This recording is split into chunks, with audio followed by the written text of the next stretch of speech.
Salve alunos, tudo bem? Como é que vocês estão? Bem-vindos à aula de Ciências com o professor Giordani. Nessa aula veremos um pouquinho sobre a estrutura da matéria, buscando responder a seguinte pergunta, mesmo que de forma inicial: do que as coisas são formadas, ou do que a matéria é formada, do que todas as coisas que existem são formadas. Para isso a gente tem que entender um conceito essencial, que é o conceito de átomo. Portanto, veremos a origem desse conceito e quais os diferentes modelos atômicos já propostos. Portanto, quer entender o que é o átomo e quais são as suas propriedades? Bora lá, vem comigo!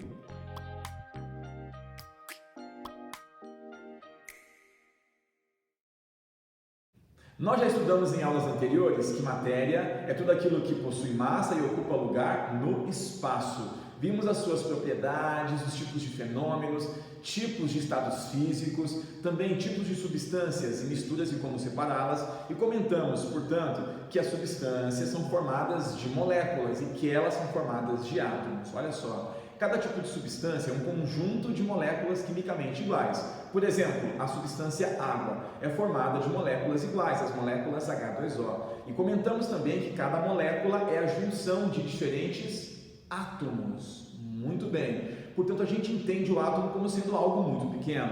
As pessoas, quando veem essa imagem aqui, muito comum nos livros, às vezes em desenhos como Jimmy Neutron, ou seriados como The Big Bang Theory, que passa aquela imagem a cada vez que muda o quadro. Essa imagem, quase todo mundo relaciona a algo muito pequeno. Relaciona a química, relaciona a ciência, relaciona mesmo às vezes ao conceito de átomo. Portanto, a gente entende o átomo como sendo, por enquanto, uma unidade básica que compõe a matéria. O que é o átomo? É uma unidade formadora da matéria. Toda a matéria é formada dessas partículas, que são os átomos, que vão se combinar de formas diferentes. E existem diferentes tipos de átomos. Não pense que o átomo é a menor partícula existente.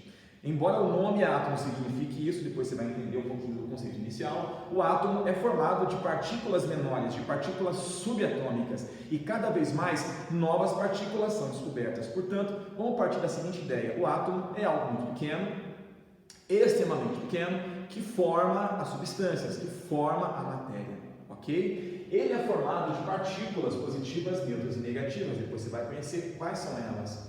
A tabela periódica dos elementos, que é uma reunião de todos os elementos químicos conhecidos, naturais e artificiais, ela representa ou apresenta para a gente diferentes tipos de átomos. Os átomos não são todos iguais, e a diversidade de substâncias que existe é porque existem diferentes tipos de átomos e diferentes formas de combinação entre eles, tá? Então, por exemplo, o átomo de ferro não é igual ao átomo de oxigênio, mas eles vão ter sempre a mesma organização. O que vai mudar é a quantidade das partículas que o formam. Portanto, eu vou dizer que os elementos químicos, por exemplo, ferro e oxigênio, são espécies atômicas, ok? Beleza? Até aqui tudo bem? Então vamos à compreensão desse conceito. Um conceito que está em construção constante, mas cuja origem é muito antiga e remonta ao quarto século antes de Cristo. O estudo do átomo e de suas propriedades, o que nós chamamos de atomística, começou com um filósofo grego chamado Demócrito. Alguns atribuem a ele e ao seu mestre Leucipo.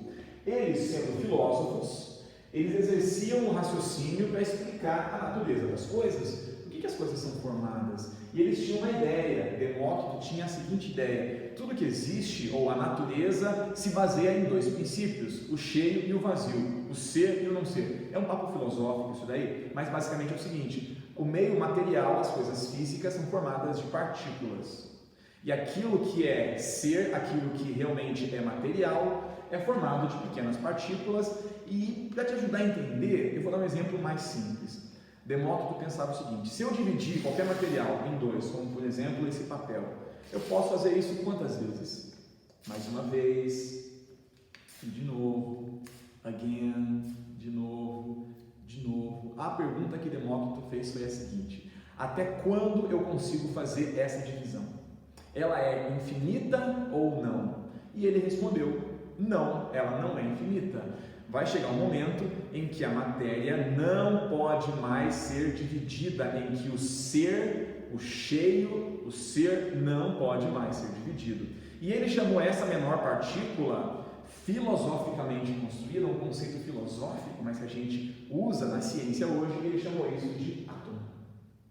Portanto, o átomo, segundo Demócrito, é a menor ou era a menor partícula de matéria e que todas as coisas físicas são formadas pela junção dessas partículas. O termo átomo carrega essa ideia. Vamos dividir isso daqui então? Eu vou dividir aquilo que é indivisível, tá? O átomo significa não pedaço ou sem partes, algo sem pedaços. A significa não, A é uma negação, como na palavra anormal, algo que não é normal. E tomo significa pedaço, sem pedaço, indivisível, sem partes constituintes. Tomo a gente vê na palavra, por exemplo, anatomia, que significa dividir em partes, não é isso? Ou tomografia, que é uma imagem de uma parte do todo. Então, o termo átomo significa a menor partícula da matéria, ou uma partícula indivisível. Embora a gente saiba que o átomo não é indivisível, que ele tem subpartículas, o nome ficou, o termo permaneceu. É importante que você entenda essa origem, mas entenda que o conceito mudou, ok? E o que a gente vai ver a partir de agora são as diferentes ideias sobre esse conceito, o que nós chamamos de modelos atômicos. Nós vimos que o conceito de átomo é muito antigo, remonta aos filósofos gregos Leucipo e Demócrito, e esse conceito ficou no campo da filosofia por muito tempo. Ele foi retomado pela ciência moderna apenas nos séculos 18 e 19, e a primeira pessoa que deu um passo na compreensão do átomo e seu comportamento foi John Dalton, um cientista britânico, que nasceu no século 18, mas postulou o seu modelo no início do século 19. E segundo Dalton, o átomo seria assim: uma bola maciça, uma esfera maciça, indivisível, indestrutível e sem carga, como por exemplo uma bola de bilhar. Esse apelido foi ele quem deu, tá? Portanto, Dalton percebia o átomo como sendo algo esférico, maciço, indivisível e sem carga. Bola de bilhar ou bola de sinuca, tá bom? Pela aparência que ele tem, beleza? A pergunta é, ele tirou isso da onde? Veio do nada isso daí? Logicamente não. Dalton se baseou em muitos postulados, em outras evidências de outros cientistas, e é assim que a ciência funciona. A principal evidência, ou o principal postulado que ele utilizou foi o de Lavoisier. Lavoisier é o pai da química moderna, cara muito importante para a ciência moderna. E Lavoisier, estudando reações químicas, percebeu que nas transformações que aconteciam, mesmo que houvesse formação de substâncias diferentes, a massa de reagentes era igual à massa de produtos. Se eu colocar 1 kg de reagentes, eu vou ter 1 kg de produtos. São substâncias diferentes, mas a massa delas é igual. Mais ou menos assim. Vou fazer um bolo e vou colocar 1 kg de ingredientes. Eu vou ter um bolo de 1 kg. Portanto, é a lei da conservação das massas. E Lavoisier, ele já entendia, já usava o conceito de átomo e dizia: os átomos se rearranjam formando novas combinações. Então, traduzindo, numa reação química, os átomos não são destruídos, eles se rearranjam.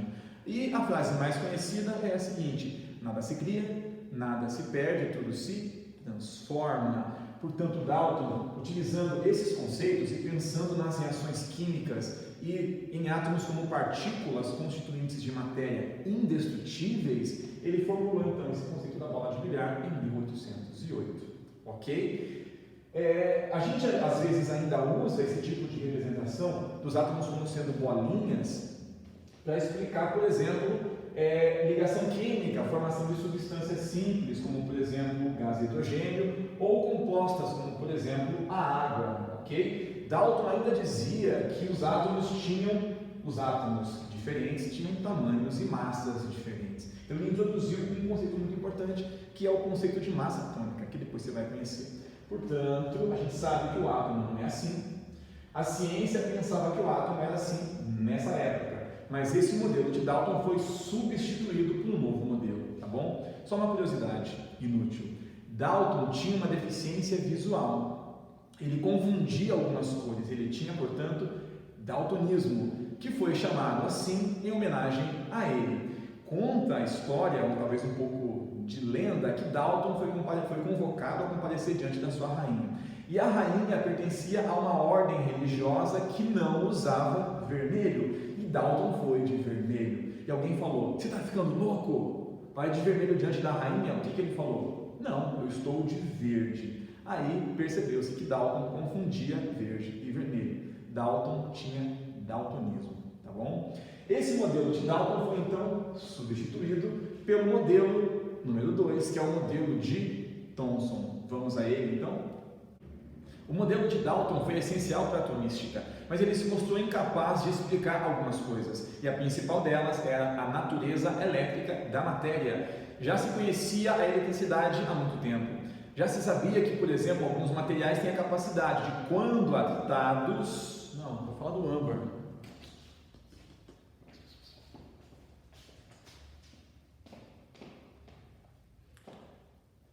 O modelo de Dalton foi essencial para a atomística, mas ele se mostrou incapaz de explicar algumas coisas. A principal delas era a natureza elétrica da matéria. Já se conhecia desde a antiguidade a propriedade elétrica de alguns materiais. O âmbar, por exemplo, que é uma resina, quando atritado, consegue atrair lã. Já fez isso de pegar caneta e raspar no cabelo e atrair papel picado? Ou pegar bexiga e passar na roupa e atrair a água que cai da torneira? Isso se deve à eletricidade. E o termo eletricidade vem de elétron, que significa âmbar, tá bom? Benjamin Franklin, estudando esse fenômeno da eletricidade, formulou conceitos de carga positiva e negativa e relacionava isso às partículas que formavam a matéria. Só que isso não combinava com o modelo de Dalton, que propunha que o átomo era sem carga. Portanto, Joseph John Thomson propôs um segundo modelo com modificações importantes do modelo de Dalton. E esse modelo de Thomson trouxe explicação, por exemplo, para o comportamento elétrico dos materiais, tá bom? Thomson se baseava em algumas evidências, mas a principal delas foi um experimento chamado de experimento dos raios catódicos. Vou te explicar de forma simples, tá bom? Alguns cientistas bolaram esse dispositivo. Era um tubo de vidro ligado a uma bateria, portanto com polos positivos e negativos, cátodo e ânodo, tá? Polo positivo e negativo. E quando eram colocados gases aqui dentro, esses gases ficavam em condições rarefeitas, de pressão muito baixa. E quando ligava a corrente elétrica muito intensa, o que acontecia? Percebia-se um feixe de luz formado por esses gases em direção ao lado positivo. Olha só, desligou o dispositivo, não aparecia nada. Quando ligava a corrente elétrica, havia movimentação de alguma coisa em direção ao lado positivo. E como Thomson pensou, bem, ali existem átomos desses gases, e não era um gás só, todos os gases nessas condições faziam o mesmo efeito. Surgia a luz que se movimentava do lado menos para o lado mais. Então o que ele pensou? Ele formulou uma ideia, bem, se ali eu tenho átomos desse determinado gás, deve haver nesse átomo ou nesses átomos algum tipo de partícula com carga. Se as partículas se movimentavam para o lado positivo, ele pensou, bem, partícula positiva atrai partícula negativa, você sabia disso? E ele postulou então que nos átomos desses gases havia partículas negativas, que ele chamou de partículas elétricas, e portanto chamou essa partícula de elétron. Portanto, o elétron é a primeira partícula a ser descoberta, a partícula subatômica.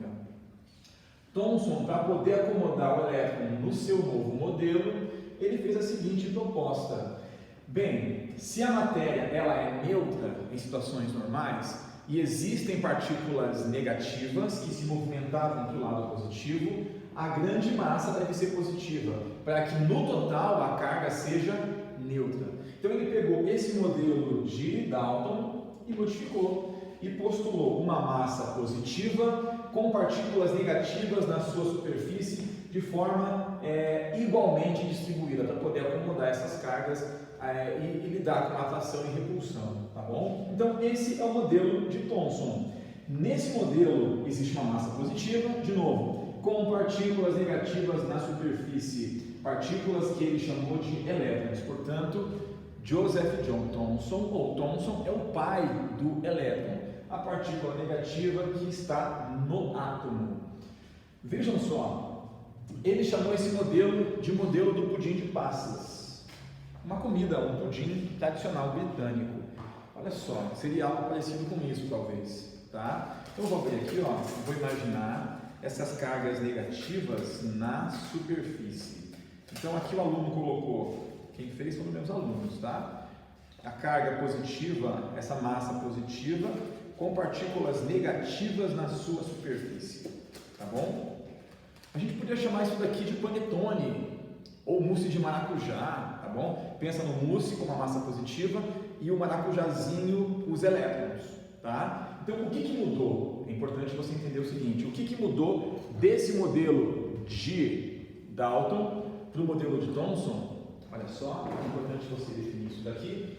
O átomo passou a ser divisível, por quê? Porque ele tinha pedaços menores que ele, compondo o todo, tá? Compacto, ainda compacto, porém com carga ainda no total neutro, mas com cargas positivas e negativas.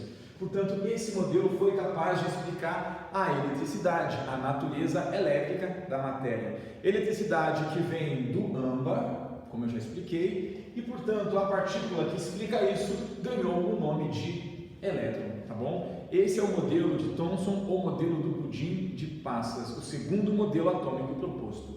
No próximo vídeo, na segunda metade da explicação, você verá os modelos de Rutherford, um grande marco para a ciência, e o modelo de Bohr. Beleza, gente? Obrigado, viu? E até a próxima. Valeu!